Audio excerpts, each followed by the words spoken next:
Imagine being banned from your own family's Thanksgiving dinner because of a lie from your sister's fiancé.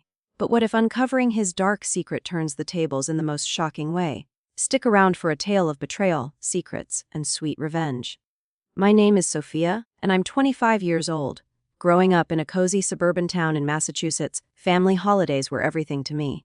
Thanksgiving especially, the smell of roasted turkey, the laughter around the table, the warmth of being together. But last year, that all shattered because of my sister's fiancé, Mark. He seemed perfect at first, charming, successful, with a smile that could light up a room. Little did I know, he was hiding a darkness that would tear my world apart. It started innocently enough. My sister, Lily, who's 2 years older than me, met Mark at her job in marketing. They hit it off quickly, and within 6 months, he proposed. Our parents were thrilled. Dad, a retired teacher, saw Mark as the son he never had, ambitious, polite, always offering to help with yard work. Mom, who runs a small bakery, loved how he complimented her pies. Me. I was happy for Lily, but something about Mark always felt off. His stories didn't quite add up, like how he claimed to have graduated from an Ivy League school, but dodged questions about specifics.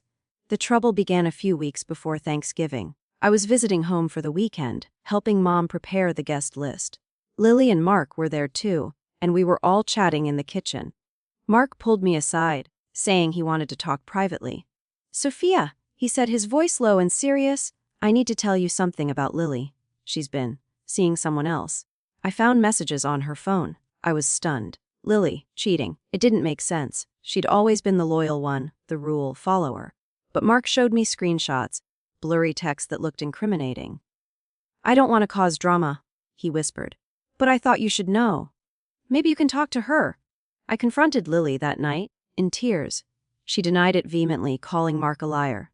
But when I showed her the screenshots, she went pale. "Those aren't real," she insisted. "He must have faked them." Our argument escalated, voices raised, until our parents intervened. Mark played the victim perfectly, acting hurt and confused. "I just wanted to protect the family," he said, tears in his eyes. By the next morning, the damage was done. Lily was furious with me for believing Mark over her. Our parents, not knowing who to trust, sided with caution. "Sophia, maybe it's best if you sit this Thanksgiving out," Dad said gently. "Things are too heated right now."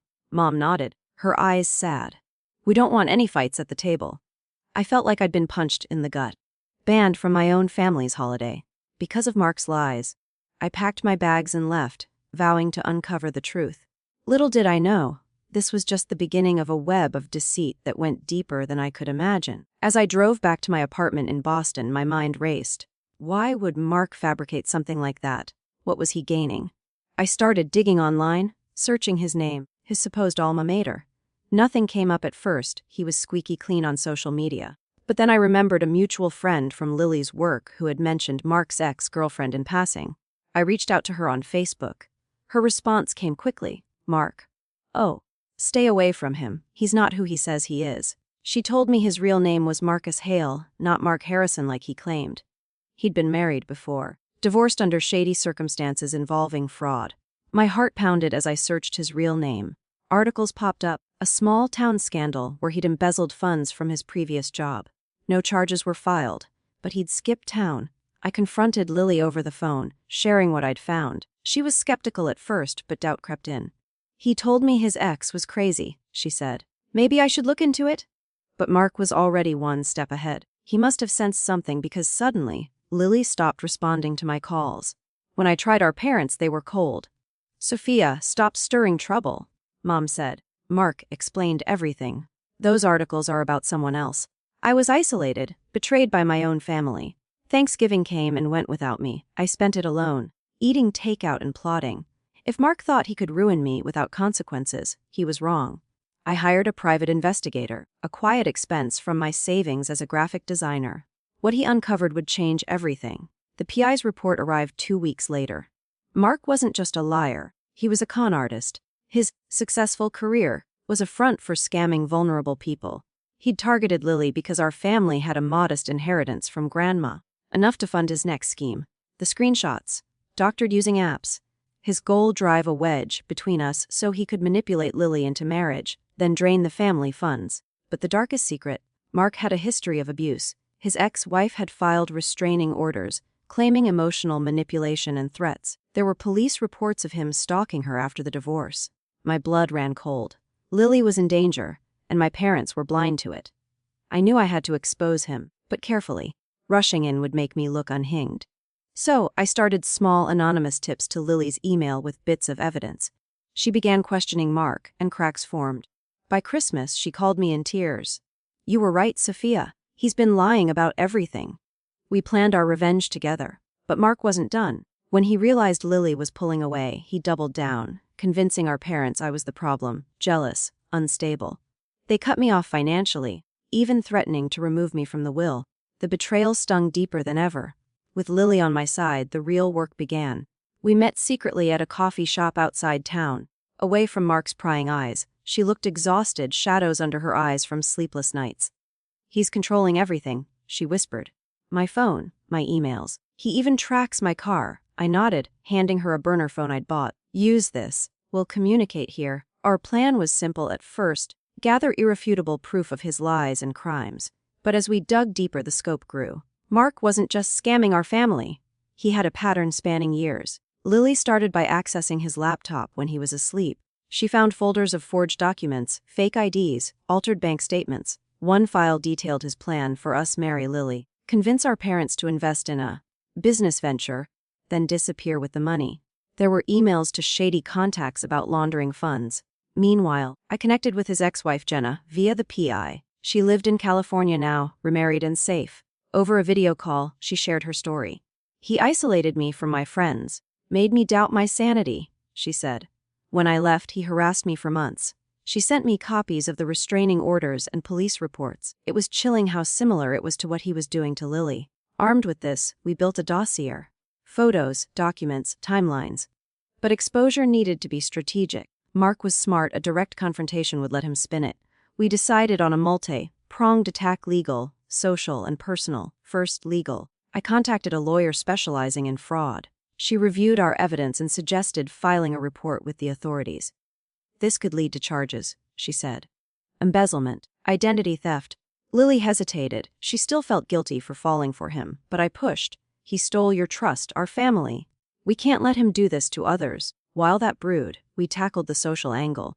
Mark thrived on his image. He had a LinkedIn profile boasting executive roles that didn't exist. We created anonymous accounts to post subtle warnings in professional forums. Anyone worked with Marcus Hale. Check his background. Seeds of doubt. But the personal revenge. That's where it got intense. Lily pretended everything was fine, planning the wedding as if nothing happened. Mark bought it, smug as ever. Meanwhile, I reconnected with old family friends, sharing snippets of truth.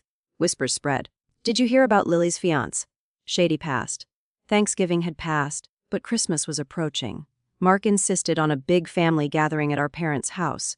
Perfect opportunity. Lily and I orchestrated a surprise, inviting Jenna under the guise of a distant cousin.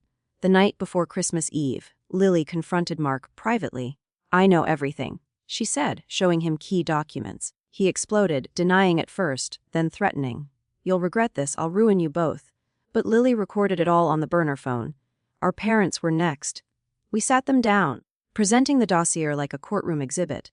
Dad's face crumpled as he read the embezzlement articles. Mom cried, realizing how manipulated they'd been. "How could we ban you?" "Sophia, we're so sorry." Apologies were nice, but action mattered.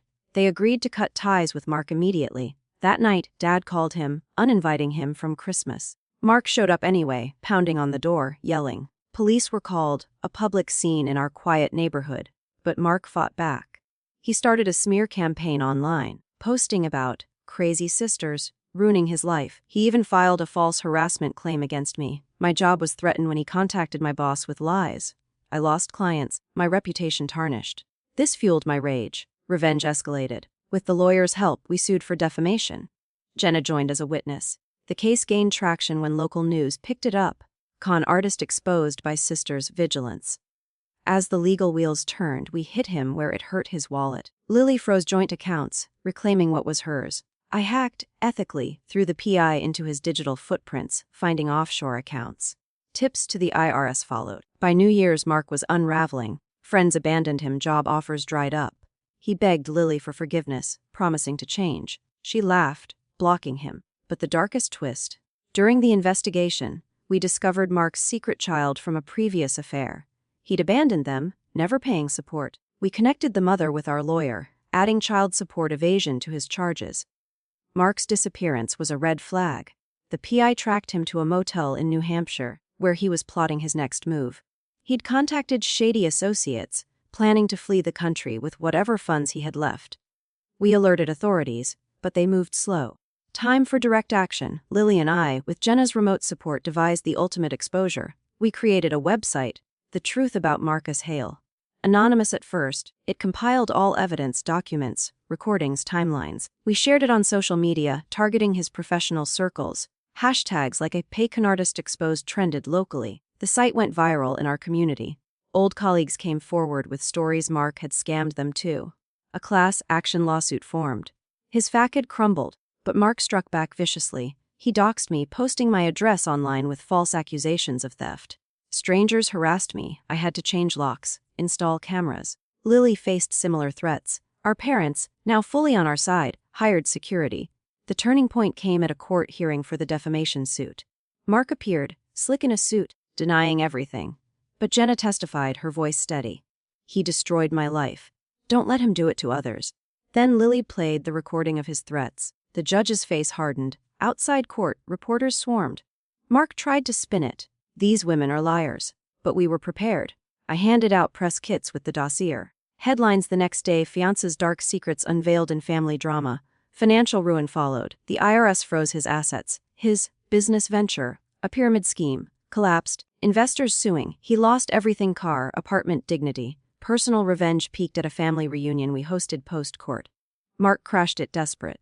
Please, Lily, I love you. She slapped him, metaphorically, with words. You never loved anyone but yourself. Dad escorted him out, warning never to return. But the deepest cut. We located his abandoned child and mother, helping them file for back support. Mark was arrested for evasion, spending nights in jail. As charges piled up, fraud, harassment, theft, Mark pleaded for a deal. Too late. Sentencing loomed. In quiet moments, Lily and I reflected. Betrayal had bonded us stronger. Our parents apologized profusely, rebuilding trust. I even got a promotion at work, my resilience noted. Yet, revenge wasn't without cost. Sleepless nights, paranoia. But seeing Mark broken, worth it. The trial was a spectacle. Prosecutors presented our evidence like a thriller novel. Mark's lawyer argued manipulation, but witnesses dismantled it. Jenna's testimony was poignant. The child's mother broke hearts, describing abandonment. Mark took the stand, tearful. I made mistakes, but I'm not a monster. Cross-examination exposed lies. He perjured himself multiple times. The verdict: guilty on multiple counts. Sentence: 5 years prison, restitution payments. As handcuffs clicked, he glared at us. You'll pay for this. But we already had. Now, healing began. Post-trial, Lily annulled the engagement legally. She started therapy, emerging stronger. I channeled energy into a blog about spotting con artists, helping others. Our family reunited truly at the next Thanksgiving. No bans, just gratitude. Dad toasted Sophia, our hero. Mark's appeals failed. From prison, he wrote begging letters. We ignored them. Years later, released on parole, Mark tried contacting Lily. She reported it, violating terms, back to jail. My life flourished, new job, loving partner. Lily met someone genuine. The revenge, complete. His dark secret exposed, life ruined. We rose from ashes, unbreakable. In the end, betrayal taught us strength. And revenge, sometimes it's the sweetest justice.